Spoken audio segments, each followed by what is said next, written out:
Coming on to the next topic that is storage classes in C. अभी storage class का basically मतलब है कि ऐसे कुछ कीवर्ड्स अवेलेबल है जिसको यूज़ करके हमें पता चलेगा कि मेमोरी में ऑलरेडी ये इतना पर्टिकुलर ब्लॉक्स या इतने पर्टिकुलर बाइट्स उस वेरिएबल के लिए स्टोर हो जाएंगे. So this is important only for the theory part. Practically it is not used yet. So there are basically four types of storage classes: automatic, register, static and external. So at automatic storage class में क्या होता है कि storage by default इसका memory में होता है. default value garbage value print करेगा. यानी अगर किसी भी वेरिएबल को ऑटो डिक्लेयर करते हो और उसको वैल्यू असाइन नहीं करते हो तो कुछ भी वो गार्बेज वैल्यू प्रिंट करेगा. स्कोप इज उसका लोकल टू दी ब्लॉक, यानी जो वेरिएबल जिस ब्लॉक में डिफाइंड है उसी ब्लॉक में यूज़ होगा, उसके बाहर कहीं भी प्रोग्राम में यूज़ नहीं हो सकता. Life till the execution of the block, यानी जब जब वो ब्लॉक कॉल होगा तब तक वो वेरिएबल एग्जिस्टिंग रहेगा. उसका एक एग्जाम्पल देखेंगे. यहाँ पे देखिए automatic storage class auto keyword use करता है. So when I declare auto int i, इसका मतलब आई जो है वो बाय डिफ़ॉल्ट मेमोरी में स्टोर होगा, सीपीयू रजिस्टर या सेकेंडरी स्टोरेज या कहीं पे नहीं, डायरेक्टली मेमोरी में स्टोर होगा. प्रिंट एफ आई को हमने प्रिंट किया है. Now over here I have declared i but I have not initialised it any value. So because I have not initialised any value and I am printing directly the value of i. तो जैसा मैंने बोला था कि automatic storage variable का problem है कि अगर कोई भी वैल्यू असाइन नहीं करते हैं हम तो वो गार्बेज वैल्यू प्रिंट करता है. So this any random value will be the output, that is nothing but called as garbage value. Coming on to the second example for automatic storage class, ये रहा. यहाँ पे हमने main function auto int I 79, उसके अंदर हमने एक और ऑटो कीवर्ड यूज़ किया है और आई का वैल्यू चेंज किया. उसके अंदर हमने और ऑटो कीवर्ड यूज़ करके यहाँ पे वैल्यू चेंज किया and then we are printing the value of I every time. So first thing to notice कि पहला प्रिंट एफ है वो ये आई का वैल्यू प्रिंट करेगा. सेकेंड प्रिंट एफ 89 वाले के लिए है और थर्ड प्रिंट एफ 79 वाले के लिए. And the second question over here is कि ये हर बार हमने वेरिएबल को आई ही डिक्लेयर किया है और उसको वैल्यूज अलग अलग असाइन किया है, तो प्रॉब्लम होगा या नहीं होगा. सो इन दिस केस प्रॉब्लम नहीं होगा क्योंकि हमने पहले ही देखा था कि ऑटो कीवर्ड के साथ अगर कोई भी वेरिएबल डिक्लेयर करते हो तो वो वेरिएबल सिर्फ उसी ब्लॉक तक रहता है. यानी अगर मैं यहाँ पे ऑटो कीवर्ड यूज़ कर रही हूँ आई के लिए तो i is existing only between this to brackets. इस ब्रैकेट के बाहर आते ही i का एग्जिस्टेंस खत्म हो जाएगा for this auto keyword. Similarly ये i कीवर्ड आता है यहाँ से लेके यहाँ तक, इसके बाहर आते ही उसका एग्जिस्टेंस खत्म हो जाएगा. सिमिलरली इसके लिए. So because of that, compiler takes these three variables as different even though you are giving same name but they are treated as different variable. क्योंकि ये आई का स्कोप यहाँ पे ख़त्म हो जाता है प्रिंट होके, ये वाले आई का स्कोप यहाँ पे ख़त्म हो जाएगा प्रिंट होने के बाद, और लास्ट वाले आई का यहाँ पे. So this is how the output is printed for auto. Register storage class, it is similar in working to automatic storage class, exactly same है.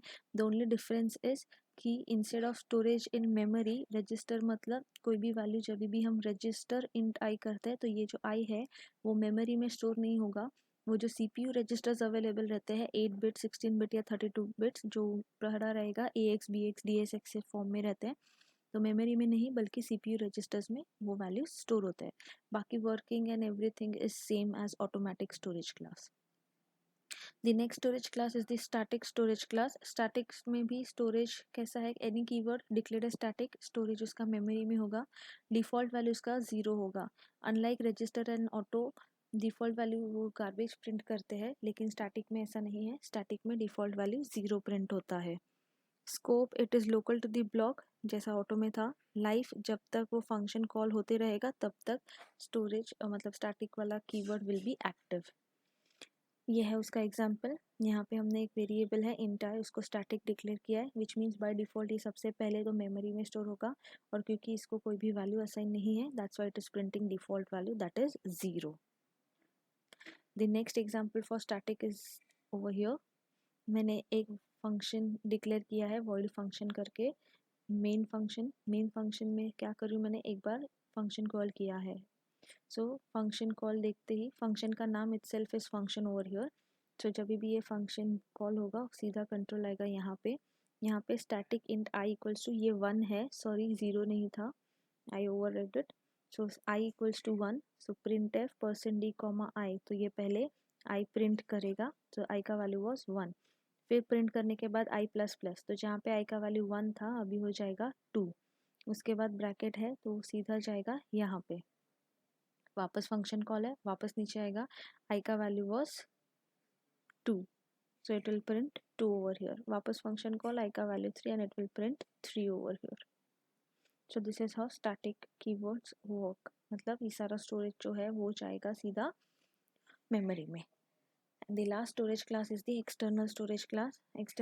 extern keyword use होता है इसके लिए, जो भी वेरिएबल को एक्सटर्नल डिक्लेयर करना है, we use this extern keyword. It means your storage by default is in memory, your default value is 0, your scope is global. Global मतलब आप मेन से पहले डिक्लेयर करो, मेन के अंदर डिक्लेयर करो या कहीं भी डिक्लेयर करो, वो वेरिएबल कभी भी कहीं भी किसी भी पार्ट ऑफ द प्रोग्राम से एक्सेसिबल होता है.